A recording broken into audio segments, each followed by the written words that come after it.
నమస్కారం సార్. నమస్కారం అండి. సార్ మీ పేరు? నా పేరు బాలరాజు అండి. సార్ ఎక్కడి నుంచి వచ్చారు సార్? గునుపూడి అండి. గుంటూరు అంటే 7వ వార్డు. 7వ వార్డు. సార్ మీ రాజకీయ ప్రస్థానం ఎప్పుడు మొదలైంది సార్? 1976 నుంచి నా రాజకీయ ప్రస్తావన మొదలైంది. అప్పటి నుంచి కాంగ్రెస్‌లో ఉంటూ ఎన్నో బాధలు పడి, ఎన్నో కష్టాలు, నిష్ఠూరాలు అన్నీ పడి, బిఎం రంగా గారిని పోగొట్టుకున్న తర్వాత మొత్తం మానేసేసి నా జీవితాన్ని గడుపుకుంటూ వచ్చాను.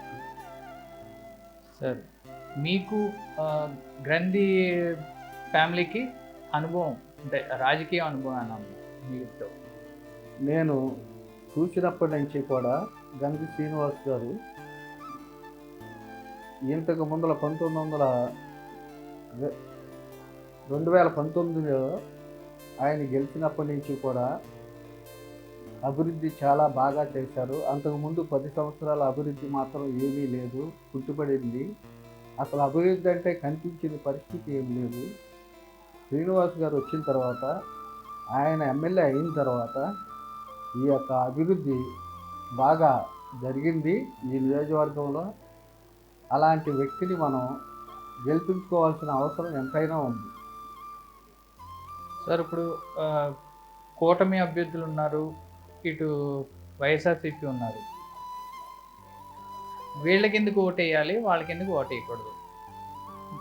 కూటమి అనేది అది పచ్చి మోసమైన కూటమి. అలాంటి మోసకారి కూటమికి మనం ఓటేస్తే మనం అంధకారంలోకి వెళ్ళిపోవాలి. ఈ యొక్క రాష్ట్రాన్ని అంధకారంలో నెట్టడానికే ఈ కూటమి ఏర్పడింది. మన ప్రజలకు బడుగు బలహీన వర్గాల వారికి ఈ లేని అభివృద్ధి ఇప్పుడు జరుగుతుంది. ఈ అభివృద్ధిని చూసి ఓర్వలేక ఈ కూటమిగా ఏర్పడి ఈ బడుగు బలహీన వర్గాల అభ్యున్నతిని దెబ్బతీయాలని ఈ కూటమి ఏర్పడింది. అలాంటి కూటమికి మనం ఓటేస్తే మన యొక్క అభివృద్ధిని మనం నాశనం చేసుకున్న వాళ్ళం అవుతాం.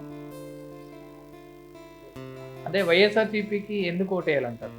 వైఎస్ఆర్సీపీ అంటే అభివృద్ధి అనేది మన సీఎం జగన్మోహన్ రెడ్డి గారు ఈ రాష్ట్రానికి అభివృద్ధిని బాగా చూపించారు.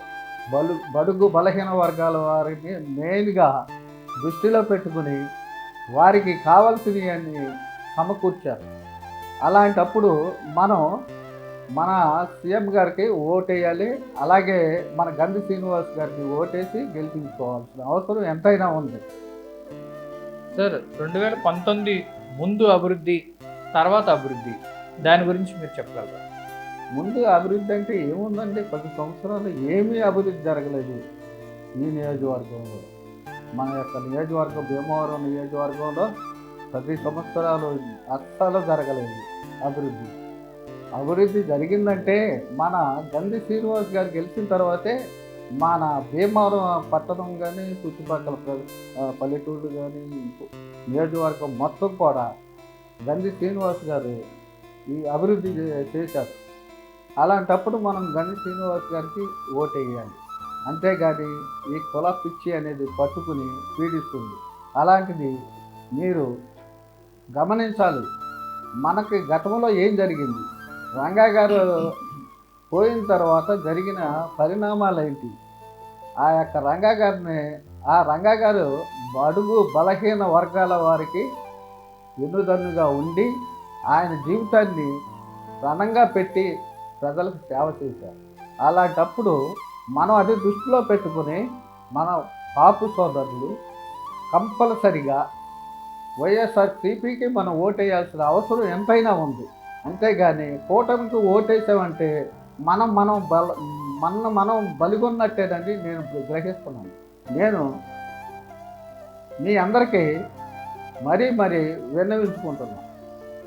సార్ ఇప్పుడు ఎమ్మెల్యే గారు ఉన్నారు, మీకు ఏ విధంగా సపోర్ట్ చేశారు? ఎమ్మెల్యే గారు గంధి శ్రీనివాస్ గారు ఉన్నారు. ఆయన అన్ని విధాలుగా సపోర్ట్ చేసి ఈ ప్రజల యొక్క అభ్యున్నతికి పాటుపడ్డారు. అలాంటి ఆయన మనం ఎంతైనా కృషి చేసి ఆయన్ని గెలిపించాల్సిన అవసరం మనకుంది. సార్ ఇప్పుడు ఆ, మీ ఎమ్మెల్యే గారు మంత్రి పదవిని ఎందుకు వదులుకున్నారంటారు? భీమవరం మన జిల్లాగా రావటానికి కోసం ఆయన మంత్రి పదవిని కూడా పక్కన పెట్టి మన యొక్క అభివృద్ధి కోసం ఆయన పాటుపడి ఆయన మంత్రి పదవిని పక్కన పెట్టారు. అంజిబాబు గారు ఉన్నారు, ఇటు గ్రంథ్ శ్రీనివాస్ గారు ఉన్నారు. ఇద్దరికి వ్యత్యాసం ఏంటి చెప్పగలరు? అంజిబాబు గారు ఆయన దగ్గరికి వెళ్తే ఎవరో స్పందించరు. అదే మన గంధి శ్రీనివాస్ గారి దగ్గరికి వెళ్ళి కనీసం పిల్లలు వెళ్తే సరే ఆయన స్పందించి ఏం కావాలి బాబు, ఏమిటి మీ యొక్క పరిస్థితి ఏంటి, మీరు ఎందుకు వచ్చారు, మీకేం కావాలి అని స్పందించే వ్యక్తి మన గంధి శ్రీనివాస్ గారు. అలాంటి ఆయనకి మనం ఓటేయాల్సిన అవసరం ఎంతైనా ఉంది. సార్ మీరు యువతకి ఇచ్చే సందేశం ఏంటి? యువత మన యొక్క వైఎస్ఆర్ కాంగ్రెస్ పార్టీ గెలిస్తేనే యువత యొక్క బాగోగులు మన వైఎస్